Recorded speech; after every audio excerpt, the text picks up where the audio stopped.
స్టేట్మెంట్లు తప్పితే ఎక్కడ కూడా ఏమి వీళ్ళతో కానే కాదు, అయిపోయింది. క్లియర్గా క్లారిటీ వచ్చేసింది తెలంగాణ ప్రజలకి. ఎంతసేపు ఏం చెప్పుకున్నా కూడా అదంతా కూడా బూమరాంగ్ మళ్ళీ బ్యాక్ ఫైర్ అవుతా ఉంది వాళ్ళకి. ఈ ట్రిలియన్ కాదు, ఇంకా ఏమి కాదు దీంట్లో.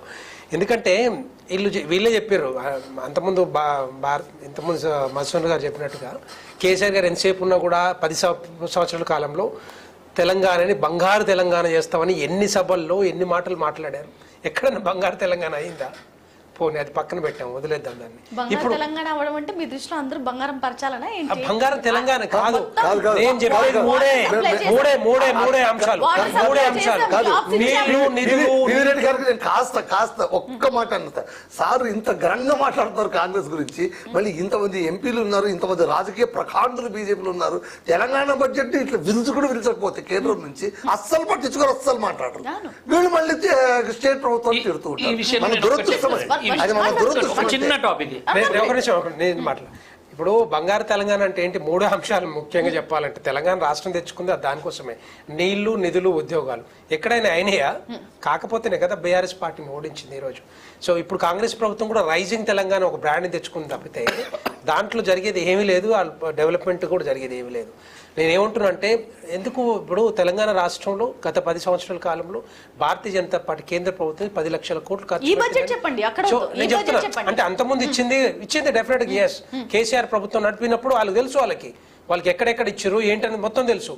మొన్న ఇది రోడ్లు భవనాల శాఖ మంత్రి నితిన్ గడ్కరీ గారు వచ్చినప్పుడు ఎవరున్నారు? కాంగ్రెస్ మినిస్టర్ కదా, ఆయనతో పాటు ఉన్నది.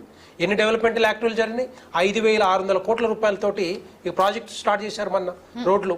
ఈ తెలంగాణ రాష్ట్రంలో నలుమూలలో పెద్ద రోడ్ల మీద తిరుగుతున్నాం అంటే డెఫినెట్ గా it's all because of the central government funds. Definite గా అది అందరూ ఒప్పుకోవాల్సిందే. అది కేసీఆర్ ఒప్పుకుంటాడా, లేకపోతే రేవంత్ రెడ్డి ఒప్పుకుంటాడా, అసెంబ్లీ ఒప్పుకుంటాడా, అందరూ వాళ్ళే ఒప్పుకున్నారే.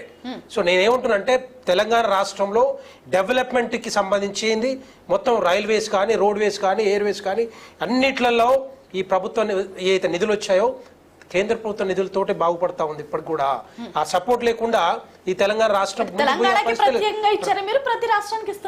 నేను చెప్తున్నాను, అన్ని రాష్ట్రాలకు ఇస్తారు. అన్ని రాష్ట్రాలకు కూటమి ప్రభుత్వం ఉన్న వాళ్ళకి ఎలా ఇచ్చారు? అన్ని రాష్ట్రాలకు. సవతి తల్లి ప్రేమ ఎందుకు తెలంగాణ పైన చెప్పండి. సవతి తల్లి కాదు, వచ్చే అన్ని కూడా మొత్తం నిధులన్నీ వస్తా ఉన్నాయి. ఇప్పుడు ఈ RRR ఉంది. RRR కి నార్థన్ పార్ట్, సదర్న్ పార్ట్కి దగ్గర 18,000 కోట్లు మేము ఇస్తామని చెప్పారు. మళ్ళీ మాకు నార్థన్ పార్టీ కూడా మాకే కావాలని చెప్తాను, ఇవ్వమని చెప్తాను. నేను ఏమంటున్నా అంటే, ప్రతిదాన్ని కూడా వీళ్ళేదో భూతోదలు పెట్టి చూసి ఏమి ఇవ్వట్లేదు. వీళ్ళ చేతగాక కేంద్ర ప్రభుత్వం మీద, లేకపోతే భారతీయ జనతా పార్టీ మీద, ప్రధానమంత్రి నరేంద్ర మోడీ గారి మీద బురదలడం అనేది కరెక్ట్ కాదు. ఎట్టి పరిస్థితుల్లో 100%. అవును, మరి వాళ్ళు రాజకీయంగా నిలదొక్కున్న దానికోసమే. ఎంతసేపు కేంద్ర ప్రభుత్వం నుంచి నిధులు రావు, కేంద్ర ప్రభుత్వం ఇవ్వదు. ఇస్తా ఉంది. ఇప్పుడు 1000 కోట్లు వస్తా ఉన్నాయి. ఇక్కడే కాదు, ఇప్పుడు ఏమంటున్నారంటే ఆంధ్రప్రదేశ్ రాష్ట్రానికి ఎందుకు ఇచ్చారంటున్నారు. ఎందుకంటే గత 5 సంవత్సరాల కాలంలో తెలంగాణ, ఇప్పుడు ఉమ్మడి ఆంధ్రప్రదేశ్ విడిపోయిన తర్వాత వాళ్ళకి రాజధాని లేదు. అక్కడ రాజధాని కోసం వాళ్ళు మరి అది జగన్మోహన్ రెడ్డి ప్రభుత్వం ఉంది కదా, జగన్మోహన్ రెడ్డి ప్రభుత్వం ఉంటే ఇవ్వము, కూటమి ప్రభుత్వం ఉంటే ఇస్తాము. దాని గురించి కాదు. జగన్మోహన్ రెడ్డి ప్రభుత్వం అడిగిందో అడగలేదో వాళ్ళకి తెలియాలి. ఎందుకు చేత కాలేదు, మరి ఎందుకు కట్టించుకోలేకపోయారు, ఎందుకు 3 రాజధానులు కావాలన్నారు? ఒక రాజధాని అయిపోయింది కదా. ఏమంటున్నానంటే, తెలంగాణ రాష్ట్రంలో ఇచ్చి అసలు పట్టించుకోలేదు మీరు కదా. తెలంగాణ నేను కాంగ్రెస్ పార్టీని కాంగ్రెస్ ప్రభుత్వాన్ని కూడా నేను అడుగుతా ఉన్నాను, ఈ తెలంగాణ రాష్ట్రానికి ఏమి ఇవ్వలేదని చెప్పా ఉన్నారు. కేంద్ర ప్రభుత్వానికి భారతీయ జనతా పార్టీ కానీ ప్రధానమంత్రి నరేంద్ర మోడీ 29 రాష్ట్రాలు, మిగతా కేంద్ర పాలిత ప్రాంతాలు బాగుపడాలి, వికసిత్ భారత్ లక్ష్యంగా మేము ముందుకు పోతా ఉన్నాం. నేను ఒక్కటే అడుగుతా ఉన్నా, బడ్జెట్లా ఇప్పుడు తెలంగాణ రాష్ట్రానికి ఎక్కడి నుంచి వస్తూ ఉంటుంది మొత్తం ఆదాయం ఎంత? హైదరాబాద్ నుంచే కదా. మరి హైదరాబాద్ ఆదాయం తీసుకుపోయి ఆదిలాబాద్లో పెడతారా అని అడుగుతున్నా నేను. ఆదిలాబాద్లో ఖర్చు పెడతారా? మరి ఎందుకు చెప్పరు దాని గురించి? నేనే పెట్టకూడదు అంటే అంటే అంటే ఎంత ఆదాయం వస్తుందో అంతే ఇస్తాం. సెంట్రల్ ఇది ఫెడరల్ స్ఫూర్తి అనేది అస్సలు లేదు. ఫెడరల్ స్ఫూర్తి అనేది అస్సలు అన్ని లేదు. రాష్ట్రాలు సమానంగా సమానంగా అంటే ఇన్కమ్ ఉండే స్టేట్ నువ్వు ఇచ్చేది ఏంటి? ఇన్కమ్ లేని స్టేట్ ని మీరు ఏం చేస్తారు చూడండి. హైదరాబాద్ ఆదాయాన్ని ఆదిలాబాద్ లో పెట్టకూడదు అంటున్నారా? పెట్టాలి. హైదరాబాద్ ఆదాయాన్ని కూడా అన్ని జిల్లాలు అభివృద్ధి చెందాలి.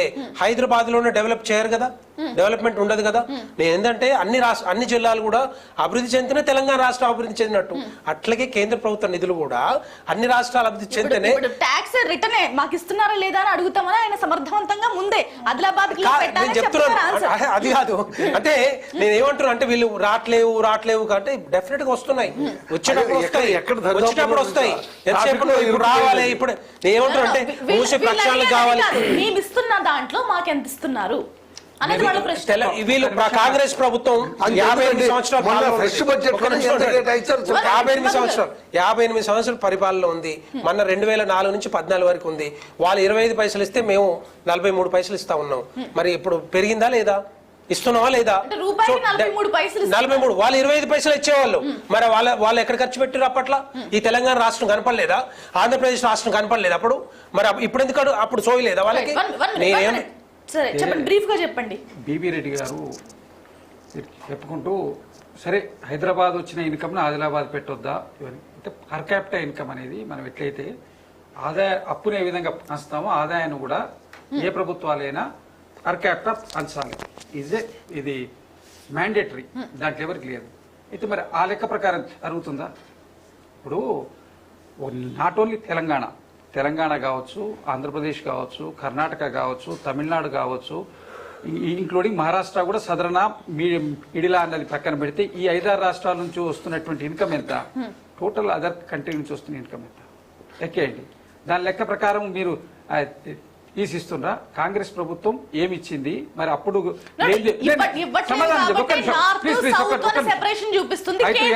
ఏ పార్టీ ఉన్నా, కాంగ్రెస్ పార్టీ ఉన్నా అంతే, బీజేపీ ఉన్నా అంతే. అయితే అది కాదు ప్రశ్న ఏంటంటే, ఇక్కడ హైదరాబాద్ సరౌండింగ్స్ వచ్చినటువంటి సెంట్రల్ గవర్నమెంట్ ఆర్గనైజేషన్స్, ఇండస్ట్రీస్, ఇక్కడ వచ్చిన ఎస్టాబ్లిష్మెంట్ అంతా కాంగ్రెస్ ప్రభుత్వం కాకపోతే ఎవరు చేసిండ్రు? భారతీయ జనతా పార్టీ ప్రభుత్వంలో హైదరాబాద్ సరౌండింగ్స్ కానివ్వండి, తెలంగాణకు కానివ్వండి, ఆంధ్రప్రదేశ్కి కానివ్వండి, మన తెలుగు రాష్ట్రాల గురించే మాట్లాడదాం. కొత్తగా వచ్చినటువంటి ఇండస్ట్రీస్ కానివ్వండి, అంటే పబ్లిక్ సెక్టార్, ఇప్పుడు ప్రైవేట్ సెక్టార్ అంటే పక్కన పెట్టండి, వాళ్ళు వచ్చే దగ్గరకు వస్తుంటారు వాళ్ళు అనుకున్నారు. పబ్లిక్ సెక్టార్ ఏమైనా వచ్చినాయా? ఇబులైటీలు కానీ అన్ని కాంగ్రెస్ టైంలో వచ్చినాయి కదా. ఇబులైటీస్ ఏమైనా ఇక్కడ పెట్టినరా? ఎయిమ్స్ ఒకటి, నిమ్స్ను మేమైతే రాజశేఖర రెడ్డి గారు ప్రారంభించారో దాన్ని కేసీఆర్ గారు చేయలేమని ఎయిమ్స్ గొప్ప చెప్తే ఎయిమ్స్ ఒకటి మాత్రం వచ్చింది. అది అత్తనడకన నడుస్తుంది. ఒక 5-6 సంవత్సరాల నుంచి ఇంకా అవుతూనే ఉన్నది. ఇంకా దానికి కంప్లీషన్కి రాలేదు. సరే అది పెద్ద ప్రాజెక్ట్, నేను దాని గురించి. అయితే ఇప్పుడు మరి కొత్తగా ఏమైనా వచ్చినాయి? ఇక్కడ ఒక ఇన్స్టిట్యూట్ వచ్చిందా చెప్పమనండి. ఏమైనా కొత్త ఇన్వెస్ట్మెంట్ వచ్చిందా? తెలంగాణ రాష్ట్రం టాపిక్ వచ్చండి. ఈ 17 సంవత్సరాల్లో కొత్త